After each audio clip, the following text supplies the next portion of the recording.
Hi everybody, I'm Daniel Tisch, CEO of the Ontario Chamber of Commerce, and I want to welcome you to another episode of the 2024 Ontario Business Achievement Awards, brought to you by our series presenting partner, Canadian National Railway. Our theme for this year's awards is Building Resilience in a Changing Economy, and that's because Ontario businesses are adapting to challenge, they're leveraging innovation, and they're responding to change with a powerful resolve to faster growth, not just here in Canada, but also abroad.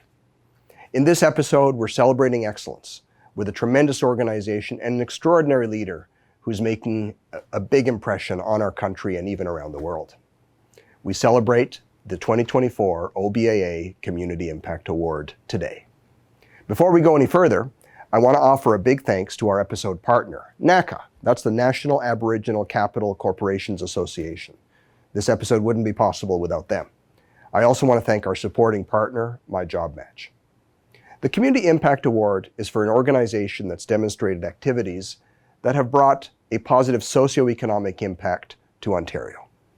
And our award recipient is someone who holds a special place in our hearts here at the Ontario Chamber because we are so committed to reconciliation with Indigenous people, nations, and communities. When she started her company, Vanessa Génier set a goal of making 18 quilts for survivors of the residential school system. To date, she and her team have delivered almost 5,800. So I congratulate Vanessa and her team at Quilts for Survivors because they are the winners of our 2024 Community Impact Award.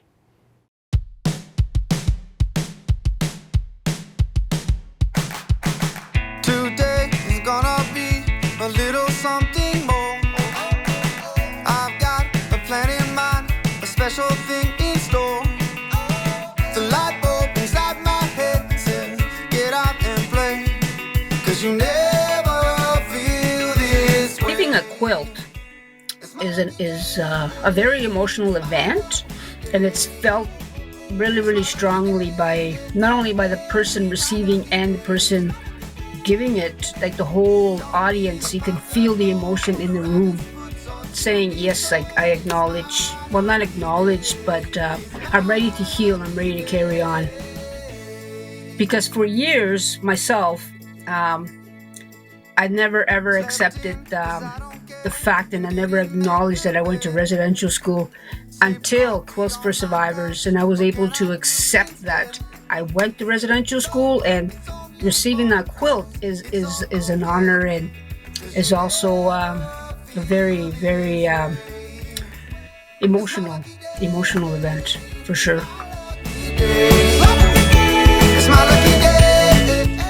Quilts for Survivors impacts the community because it addresses the fact that many communities have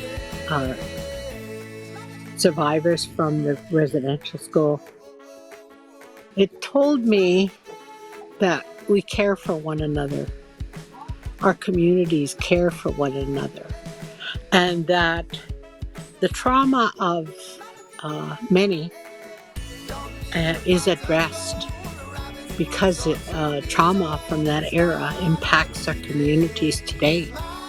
Receiving the quilt from an individual who has taken it upon herself to provide these gifts to survivors is very important.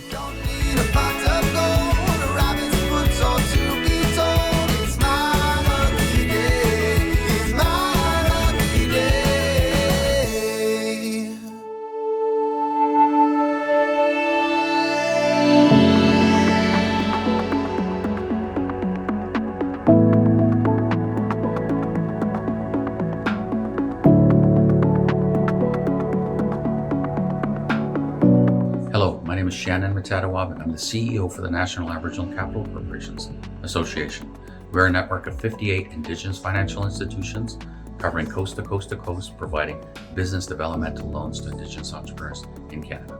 Tonight, we're proud to celebrate someone who embodies the spirit of community impact, Vanessa Génier, winner of the Community Impact Award for her work with Quilt for Survivors. Vanessa, her dedication to healing through art has touched the lives and symbolizes hope and resilience. On behalf of NACA, congratulations and thank you for your remarkable contribution. As you watch this episode, you may be inspired as we were to support the work of Quilts for Survivors. To do so, you can just use the QR code that you see on your screen. Every dollar will allow Vanessa and her team to create more beautiful quilts for those who want and need them. I recently had the opportunity to interview Vanessa. As we sat down together, I learned more about her and her business, and a little bit about sewing quilts at the same time. Here's part of that conversation. I think you told me when we were last talking that you set out just to make a quilt for a residential school survivor, and that was the starting point. Yep. So how did that? So in May of 2021, that's when Kamloops came out with their announcement of their unmarked graves. And I didn't attend residential school. My mother didn't. My great-grandfather and grandmother did. And they hid their children in the bush so they wouldn't have to go. So my grandfather was hidden, and from the Indian agent, and that's how they were raised. So that's a different kind of a childhood, for sure. And then when I heard of the unmarked graves, and then I heard of people doing things to raise awareness, and survivors were coming out and finally sharing their stories. Some of them had never shared before. I just was like, I gotta do something. I don't know what I can do. I'm a single mom. I've got young kids. I've got a full-time job. What can I do? And I was standing in my living room just, what can I do? What can I do? I don't know what to do. And the creator said, you quilt, do that. And I went, I don't know what that means. I don't understand. But okay, I can make some quilts. And gifting of blankets or hides or furs it has a lot, there's a lot of that in our history and our traditions. For new families, parents having a new child, or new things happening, or life changing, or if you've done something great for the community, whether you're a member of the community or an outside person who's just helped, that was a way that we honored people. And so to present a quilt to a survivor is not a far-fetched idea. It's not steeped in colonialism or anything like that. So I knew that I could do that. I didn't ask survivors if they wanted our quilts. I just thought, I'll give them to the First Nations and they can decide how they want to honor their survivors. But then survivors heard about what we were doing because I hit social media and I said, if you can send me a block or two, I want to make 18 quilts. And that was kind of my goal. That was the starting point. That was my starting point, 18. And how many have you done now? Almost 5,800. Oh my God. In less than, just a little over 3 years. Yeah. Vanessa, I've heard you talk about the idea of giving survivors permission to heal. Tell me a little bit about what that means to you. You talk about wrapping the survivors in the quilt and how important that is. And they said, and I've seen it, now I get it. And a lot of it is, an elder had said, it's giving them permission to heal. Right. And I was like, oh. And at first I was really offended when he said that. Because I thought, why do they need permission? They're a lot of them are over 60. Why do they need permission? But they need permission. They need to be told that it wasn't their fault. What happened to them had nothing to do with them. That they don't have to carry that shame and that guilt anymore, that they can be free, and you see it. Right. You see it when they're wrapped in their quilt. You see it when the tears come. And if they allow us, we hug them. If not, that's okay. It depends on where they are, but I think that little child who never had a childhood needs that comfort, needs that love that they didn't get. So the business model really does rely on people hearing about what you're doing, and social media looks like it's sort of the way that you're marketing today. And so how can somebody get involved and support what you're doing? What can Well, the simplest thing, and that costs them nothing other than a few, clicks of the mouse or, punch on the screen, is just find our group on Facebook, find us or our page, and just share it. Because you never know who you know is a survivor. Because we've had people who said, I've never told anyone, or I don't tell anyone. I've never shared my story with even my kids. So just, letting people know that, hey, there's this group, they send the quilts out. It doesn't cost the survivors anything. Just, a little bit of comfort for them. So that's the easiest thing to do. Another way to get involved is to just check out our website, and we have a way to, anyone can help out, whether you're a quilter or a non-quilter. We have a wish page where you can go and, purchase a little something, or send us a cup, come into a shop and buy a couple of pieces of fabric and send it off to us. That's really helpful. So let's get you in the seat. I know you've done this before. I've seen it. This machine might be a little easier for you. All right, I'll try. We could do this. Always good. Ooh, okay. You've got this. It's so cool. So let's try those other two. So those are already sewn together, Okay. but put them, okay. You want to put these together with those? Yeah, so you always put right sides together. So there's always, you can always kind of tell, like especially with this fabric, Yeah, that there's yeah, a wrong that's side. the See, wrong this side. has a print, Yeah. this doesn't, so that's the wrong Right, side. so right So then sides you're gonna together. put right sides together, Mm-hmm. and you're gonna line up, because now there's a seam in them, you're gonna line up that seam. And then when you sew, you're just gonna make sure that it stays as straight as you can. So I want to attach those two. Yeah, you still wanna attach those so we get that. And so I start down here? Yep, so you're gonna put it through. There's a little, remember there's a little side on that, you don't wanna go over that. And then you're gonna Push that down? put that lever down and then just hold your thread. So we'll So put it I- down again. Yep. Oh, a little bit. You just want like a quarter of an inch. Yeah. So hold those a little bit so it doesn't unthread.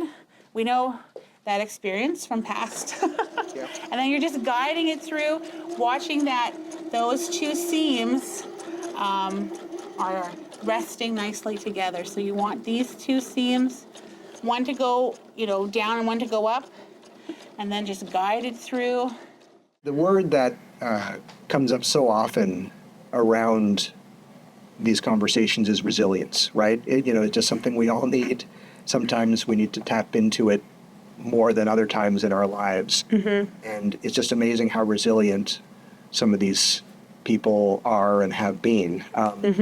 So, talk to us a little bit about what that means to you from an Indigenous perspective. One thing that I've shared a few times is if my grandparents didn't survive, I wouldn't be here. So I would never have done this. If the government had their way with residential schools, I wouldn't be here. Or at least I wouldn't be an Indigenous woman sitting here. I would just be a woman. So, this is the one time where you're proud of your government, that they failed. Because if they didn't, I wouldn't at least be an Indigenous person. We would have lost all of that history and that culture. And that's not right. We all learn from each other. We all grow from each other. We all have our special gifts, our special talents that we need to share. And I believe that my gifts and my talents are something that I have to share, at least with my family, if I can, maybe with my community, whether it's my Indigenous community or I live urban, maybe it's the urban community, or maybe in this case, it's the country. Yeah. And to do this on my own is one thing, but to have support, to have people saying, hey, I'm interested in what you're doing and I want to support you. Or just sitting here with you having this conversation. A few years ago, this never would have happened. People weren't interested in the history of the Indigenous people of Canada. But now people are like, wow. And our survivors, that they are willing to share their story, that they're willing to first acknowledge that they went to these schools and that they were hurt there, is huge. It's huge. Well, it's interesting just in some ways how far we've come since 2021 in terms of public understanding. Well, really since 2015, since the original Truth and Reconciliation Right. Commission report. But, I'm an immigrant to Canada. I came here as a small boy, and we never learned this history, No, right? no. And so there's been this gigantic improvement in terms of understanding of Yeah. what happened, Yeah. the truth side of it. Yeah. But talk to us a bit about the reconciliation side, which is still very much a work in progress. It's only just begun. Mm-hmm. How do you think other businesses can understand what reconciliation looks like and act on that? Take the time it takes. If it takes 7 years to form an agreement with the nation that's close to you because you want what kind of agreement you want, then let it take 7 years. Don't pressure the Indigenous communities. Work with them in a way that helps them. Because if you, it's very clear, at least what I see with our organization, is if you work with us, we can get so much more done. We need to all heal together. This is all our history. It's not just Indigenous history, it's all our history. And it was our churches and our government. And I think once the healing begins, we'll see great things. Right. I remember, I think it was 2 years ago on Truth and Reconciliation Day, an Indigenous educator said to a group that I was part of, said, you weren't alive, when all this started. Yeah. This isn't your fault. But now that you know about it, what are you going to do about it? Exactly. What are you going to do? It makes you sad, or it hurts your spirit, or it causes you something. What are you going to do? And what are you going to do? If there's a war or famine or, a forest fire, when there's a forest fire, we all get in and help and support. Well, this was a nationwide trauma that happened to a huge part of our country, and now we all just need to band together. And people say, well, it was a long time ago. The last school closed in 1996. So it's not that long. That's my lifetime. I was only 16. That's not my first husband went to residential school, and he's only a few years older than I am. And it's not just old people, and some people say just forget it. But think about a trauma that happened to you. How do you forget that? You can't just move on. Vanessa, thank you so much for accepting our award, and congratulations on what you've built, right? It's something very special that I know means a lot to you personally, that means a lot to your community, but that means a lot to our entire Canadian community as well. And so we really thank you for being part of this today. Thank you. Chimiwich. Chimiwich. Okay, so I can't baste or backstitch quite like Vanessa, and probably never will. But I tried my best, and I learned a lot. Vanessa, you are admired by so many, and there are a few people who wanted to share that admiration today.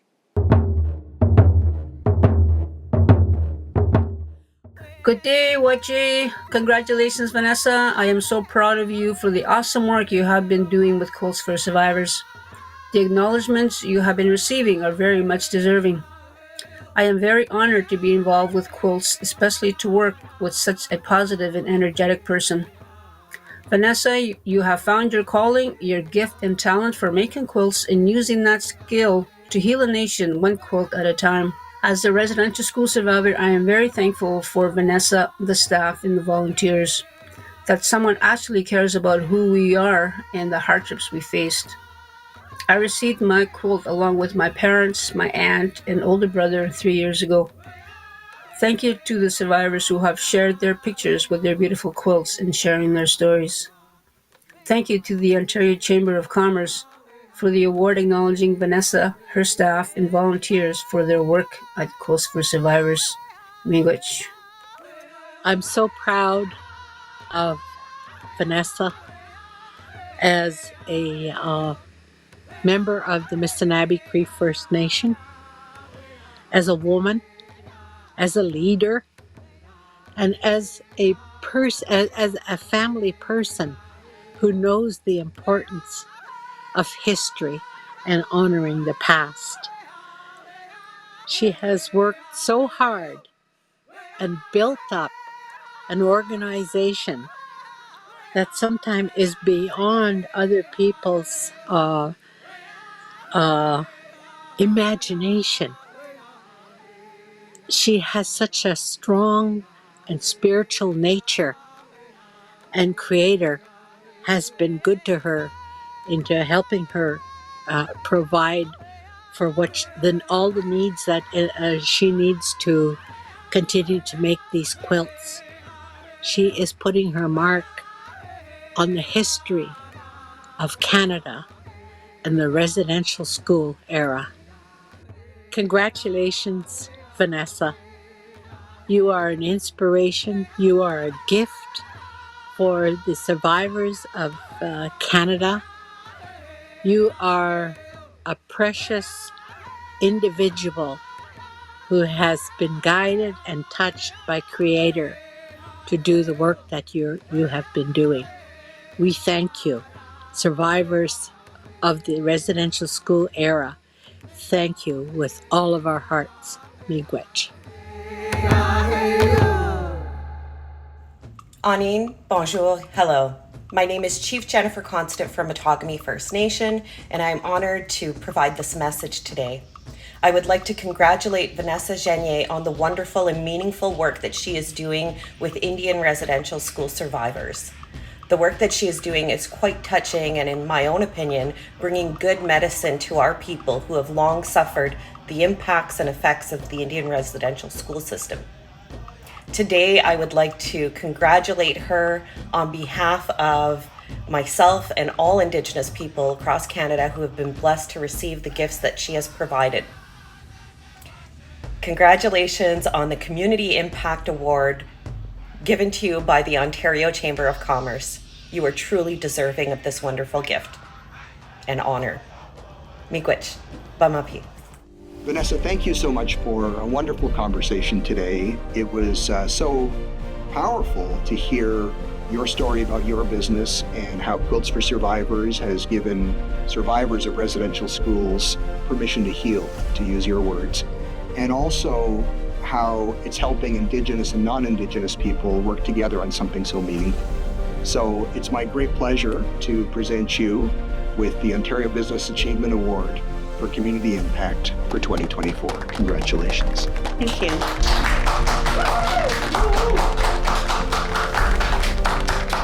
So thank you to the OCC, and on behalf of myself and the board and the staff and the amazing volunteers and the supporters, we appreciate this and we're honored to accept it, and especially on behalf of the survivors and in honor of my grandparents who survived residential school, who made it possible for me to be an Indigenous businesswoman in Ontario. So, Chimiigwech. Miigwech.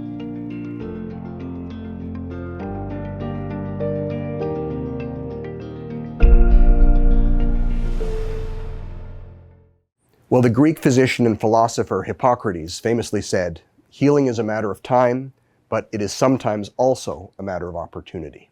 Vanessa, you are helping so many by giving them an opportunity to heal. What an inspiration. Just a reminder, as I wrap up this episode, that if you'd like to contribute to Quilts for Survivors and their meaningful work, please use the QR code that you see on your screen to do so. And as always, I want to thank our OBAA series presenting partner, Canadian National Railway, as well as our episode partner, National Aboriginal Capital Corporations Association, also known as NACA. Finally, I want to thank our supporting partner, My Job Match. Finally, thanks to you, our viewers. Don't forget to join the conversation. You can find the Ontario Chamber on LinkedIn, on X, on Facebook, and now even on Instagram. So until next time, stay connected and stay inspired.